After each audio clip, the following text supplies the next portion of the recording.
Sheriff's Department. Hey there. Hi.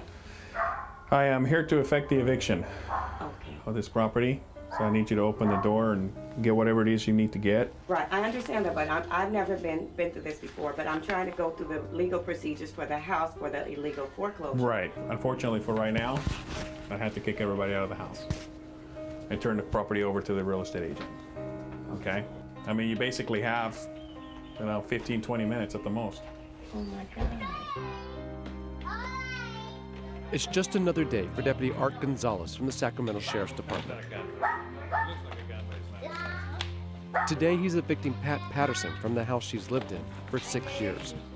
They just ran the clock for 6 months until it got so far, and then they gave us the foreclosure notice. Don't forget your legal paperwork. Take that with you. Every week, Deputy Gonzalez evicts dozens, sometimes hundreds of people from their homes. If you got a foreclosure, it was a very rare thing. And now it's almost like the opposite, Foreclosures there's so many of them now that it's become the norm.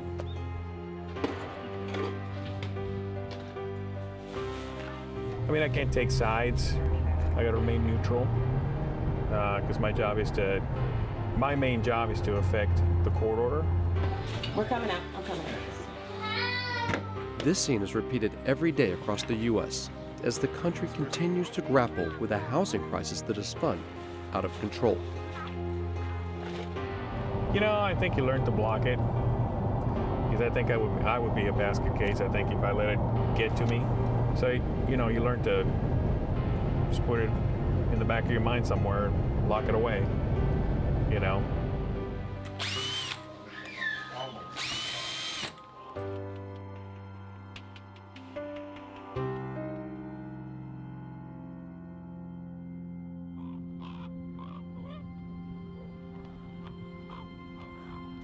Owning a home has long been the centerpiece of the American dream.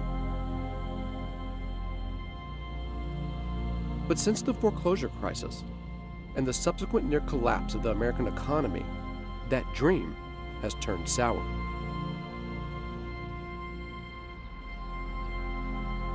More than 4 million people have lost their homes. Millions more are at risk. And nationwide, nearly 1 in 3 borrowers owes more on their mortgages than their homes are worth.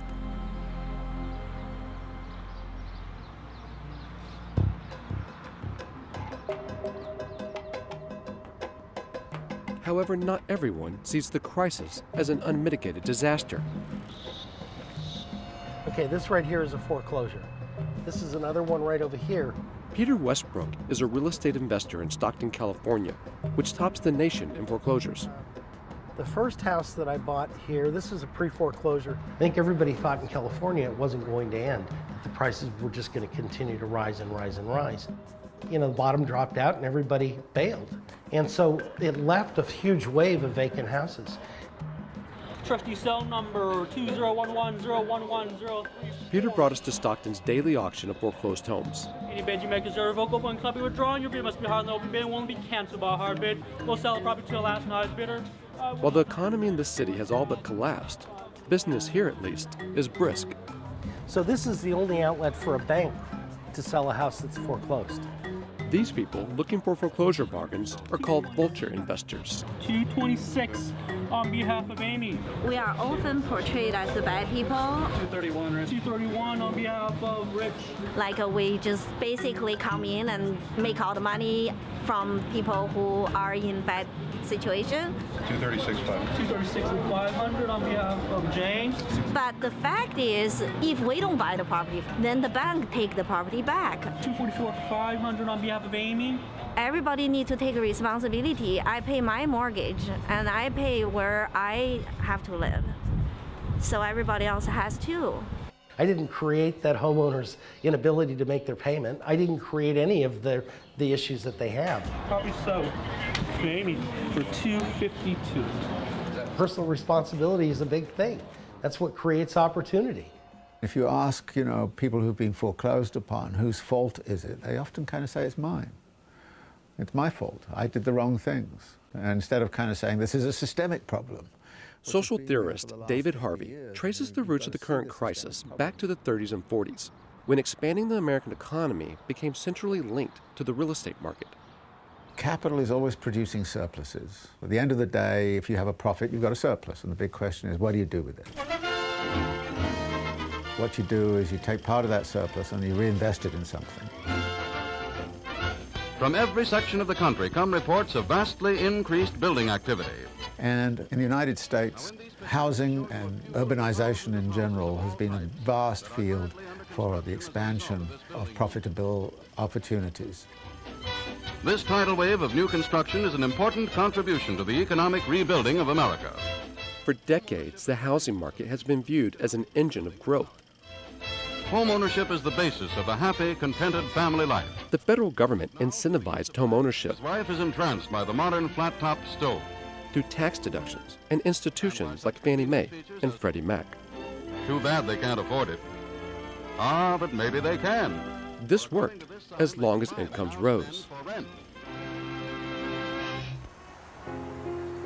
But since the 1970s, real wages for most Americans have remained stagnant. The clients for those houses started to run out, and so you then find a conflict between the fact that wages have not been rising, but housing consumption has to keep on rising. So this mismatch then became absolutely crucial. But bankers and federal regulators found a way out.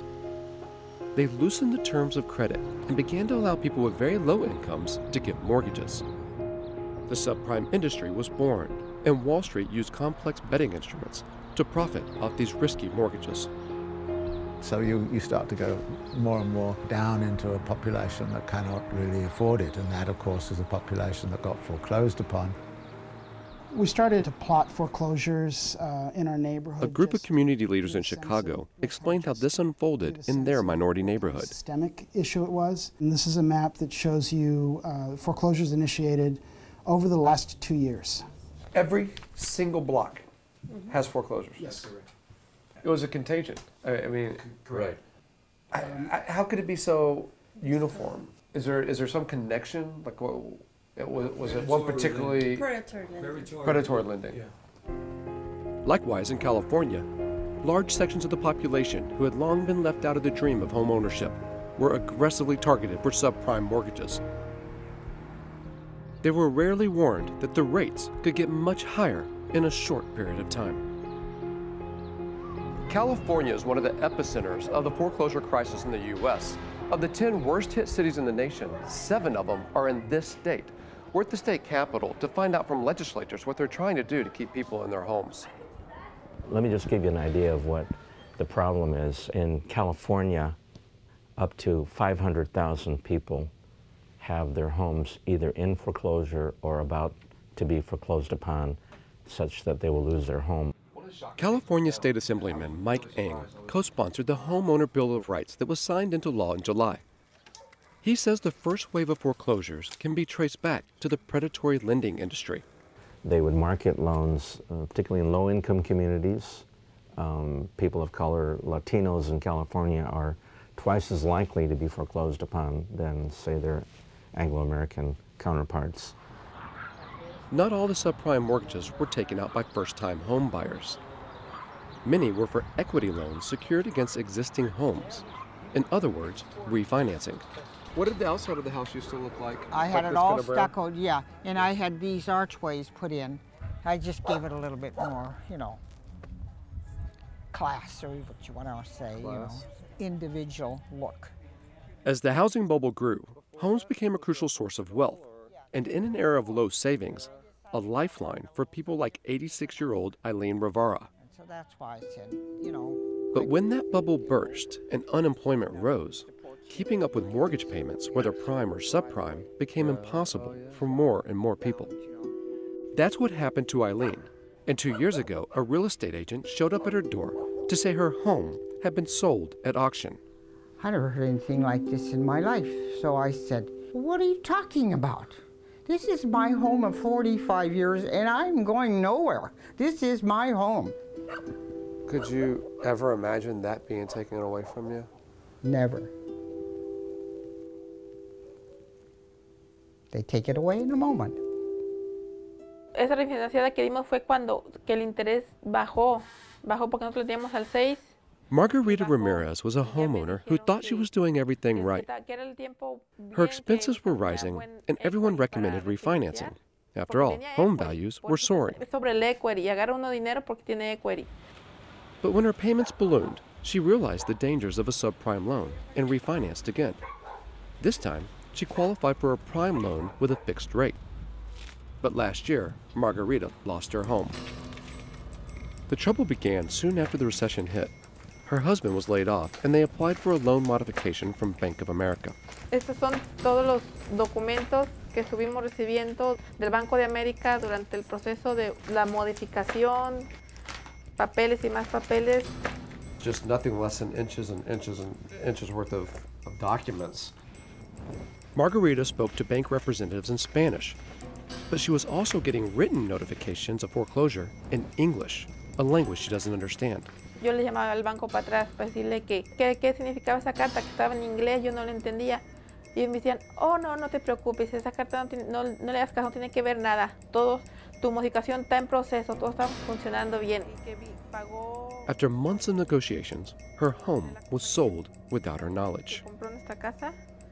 A homeowner may be negotiating the terms of their mortgage, perhaps a lower amount over a longer period of time, and yet a person possibly in the next room is literally preparing the papers to foreclose on the home. That's called the dual track.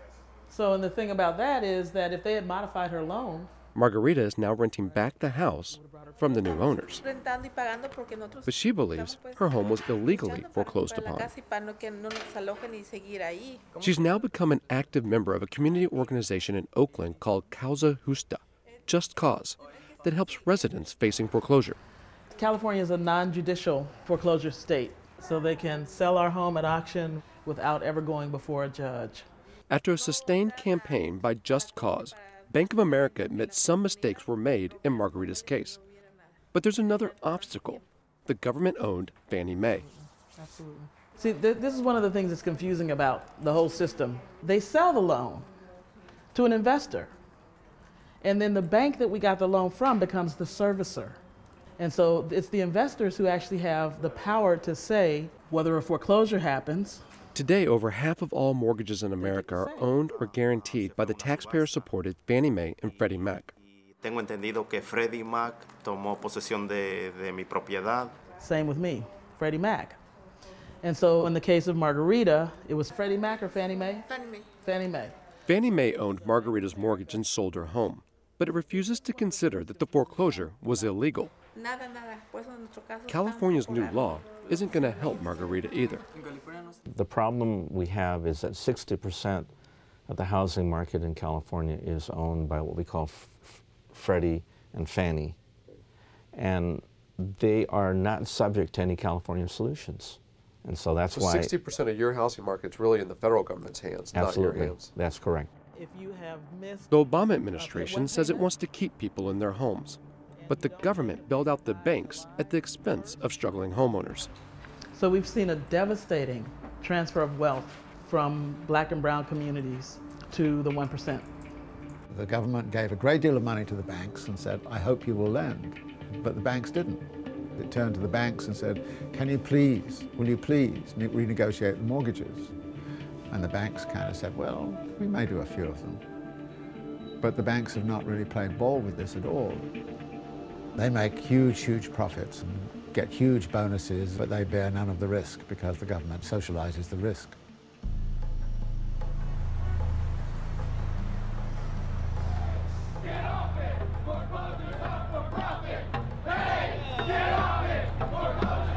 Here in Chicago, protesters angry at the lack of affordable housing are taking advantage of President Obama's visit for the NATO summit to get their message across.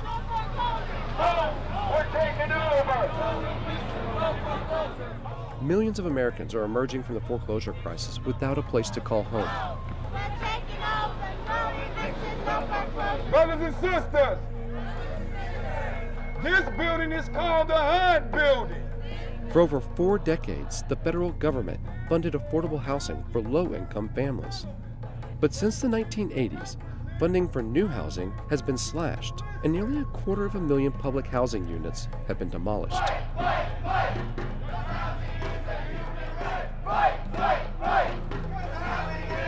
We met housing organizer J.R. Fleming at the protest. He took us to his old home in Cabrini Green.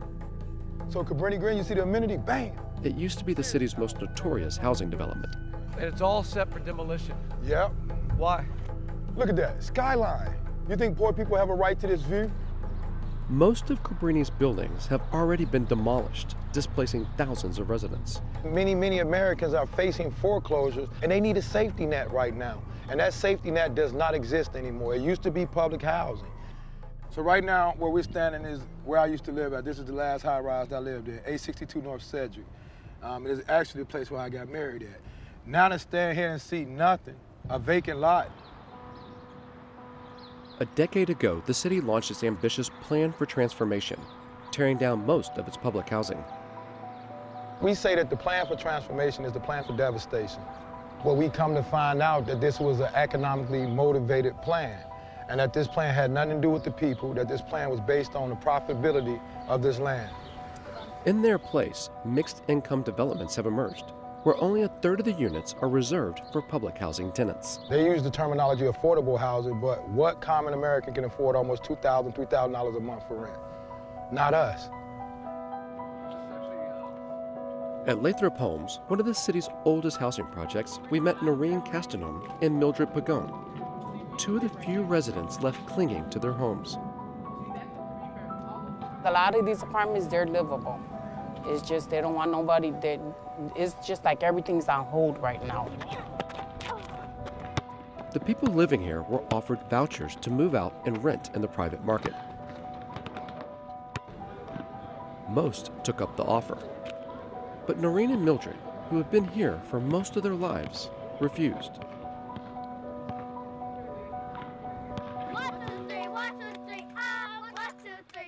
I'm gonna leave when the bulldozers come. That's what I always tell everybody. They'd be like, you're still there? I'd be like, yep, I'm gonna be the last of the Mohicans. I'm gonna still be here. The few who remain at Lathrop face an uncertain future. What would happen to you if they did away with this community of public housing? Probably we gotta stay with other members of family, or we're gonna have to go homeless because we don't have a job. And there's a lot of people that doesn't have a job over here, and they need housing. What do you think about the idea of turning this into a mixed income area? I really wouldn't want it like that. I Why? really would. Because I hear other stories of other places, you know, and I feel like it should just be housing for the people that need it, because there is a lot of homeless people in Chicago. And, you know, to me, you could take the family, the mothers and kids that are in shelters. I mean, you could open up these apartments and help them, you know.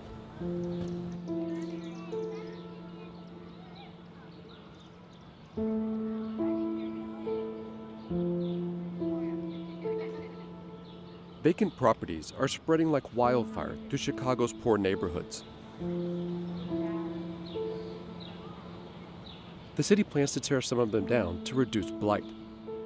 But the Chicago Anti-Eviction Campaign and the Take Back the Land movement have been trying to identify and clean up some of these homes and make them livable again. I'm trying to get a team out here tonight to look at the plumbing. We know we need 2 kitchen sets. Today, they're targeting this foreclosed house in Chicago's South Side. That's still good.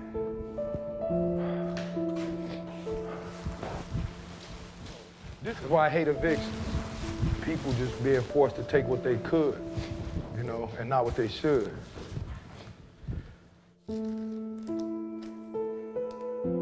This family was evicted. They left so fast that they didn't even take all these letters with them and all these pictures that were left behind. Really remnants of a life.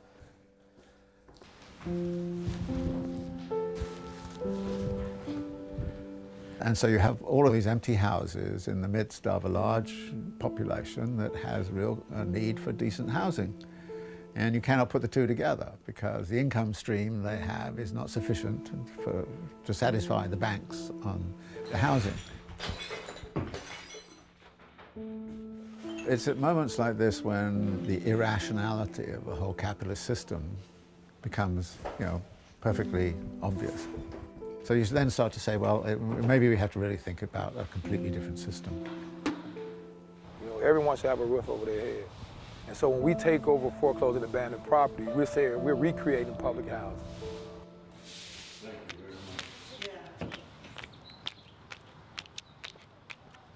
We got in touch with a family that was evicted from here.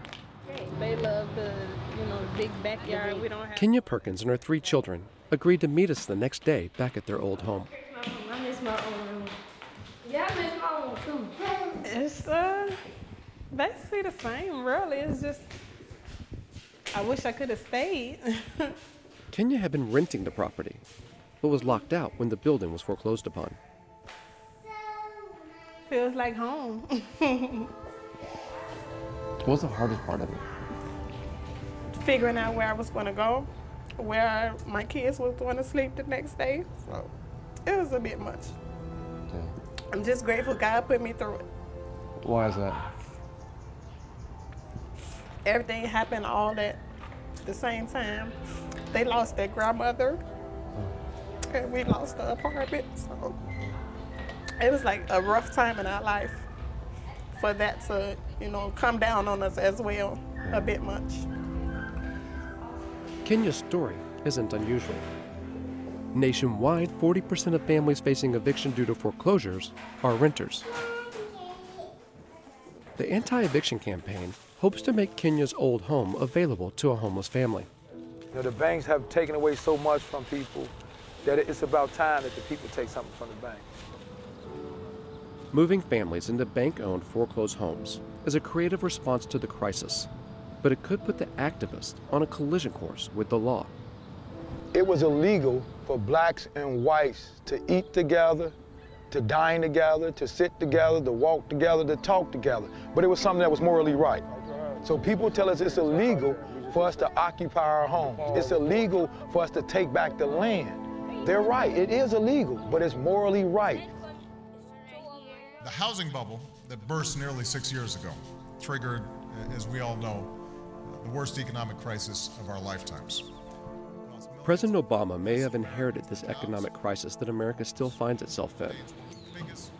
Hi, baby. Sheriff's Department. My administration unveiled a series of steps to help responsible homeowners. But after almost 4 years in power, nothing his administration has done has been able to stem the tide of foreclosures. Okay, nobody here. Just the furniture. We need to keep doing everything we can to help homeowners and our economy. No compensation, no amount of money, no measure of justice is enough to make it right for a family who's had their piece of the American dream wrongly taken from them. Did we bail out the banks or did we bail out the people? We bailed out the banks, and now the people are paying the cost. If we had bailed out the people, there would have been no foreclosure crisis and the banks would have been okay. Only 1 in 4 homeowners who applied for government-sponsored loan modifications got help, and less than 10% of the $50 billion Obama promised them has been spent.